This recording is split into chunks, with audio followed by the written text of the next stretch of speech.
let's just review here. This is like an inch off. Various metal parts of the car are touching the ground.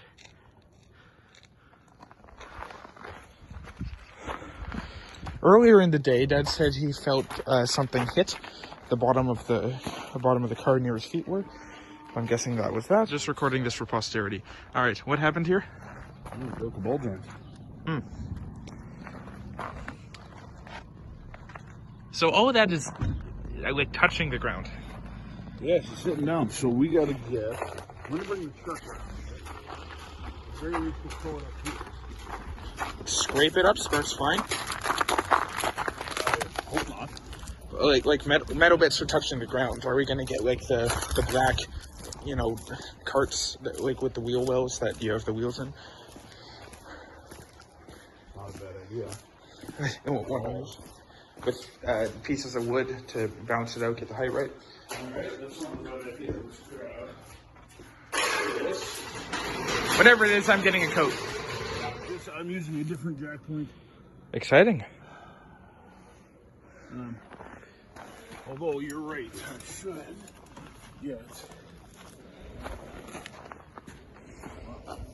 get ready to slide this under that wheel. Under the wheel or under the piece of metal that's... Wheel. All right. We're telling?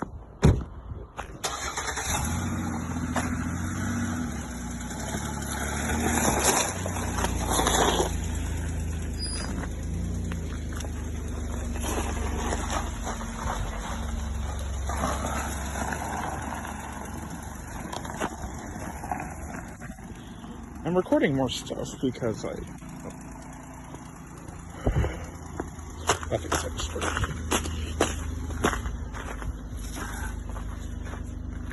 Right. We have found the trailer hitch, but it does not have a pin. Dad is going to find a bolt or something. The car is now rolling.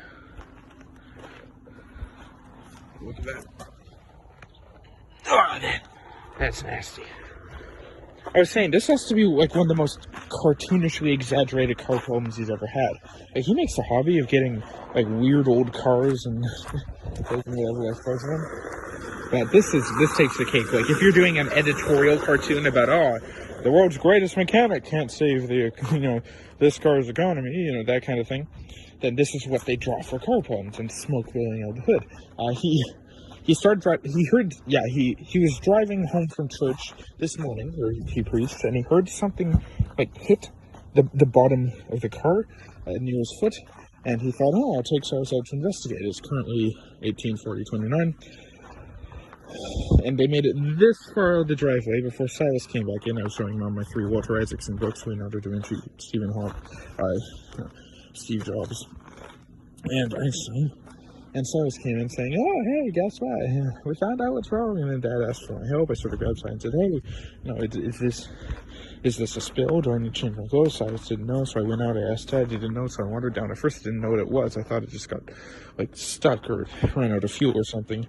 Earlier, Dad had been talking about, the timing chain in Grandma's car that had died 10 years ago. And I was thinking, too, garbage time video where they needed to get the timing bolt with the smooth teeth instead of the squared teeth. So I thought it was something like that. It isn't.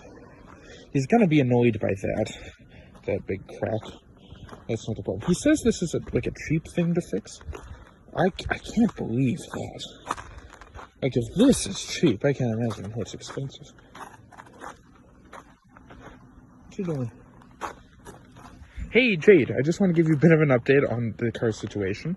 This is an experimental Honda that Dad bought for just $1,000. It had a bad transmission, couldn't shift in third gear, fix that. When the effort of fixing transmission, the temperature sensor broke, fix that. Bunch of water pumps put on. All that's been fixed. But on the way driving home from church where he was preaching, he felt something hit the bottom of the car near where his foot is, so he decided to take my brother out for a test drive to see if he could figure out what was wrong. And then this happened right here. We jacked it. All right, I am in the very handicapped car. He couldn't find the pin, so instead he just stuffed it in. What nasty noises Dad warned me about? I'm supposed to steer.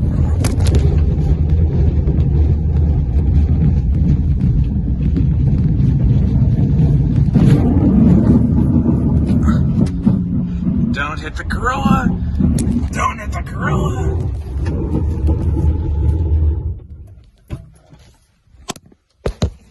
Okay, this isn't my car. This is a different car. My car is over there perfectly fine. This is an experimental automobile that my dad bought for $1,000, and it shows.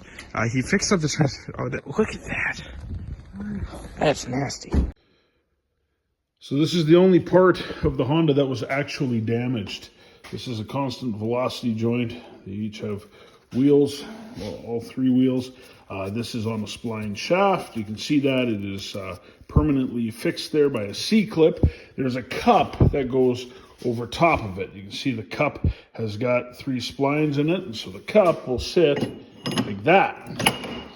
So this is normally full of grease. I cleared it all out. This goes into the transmission. This down here goes into, that's the axle that actually spins the wheel. This is the gear that'll tell your ABS if it needs to activate.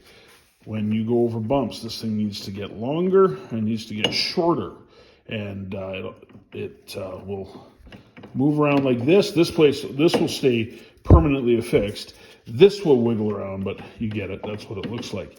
The only thing that I actually damaged on the car when the ball joint came free and the wheel went back is we ripped the rubber boot.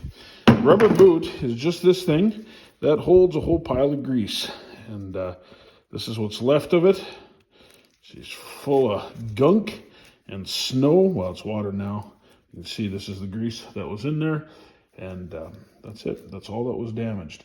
If I could, if I had the tool, well, I have the tool to do this, but to buy this boot is about $150.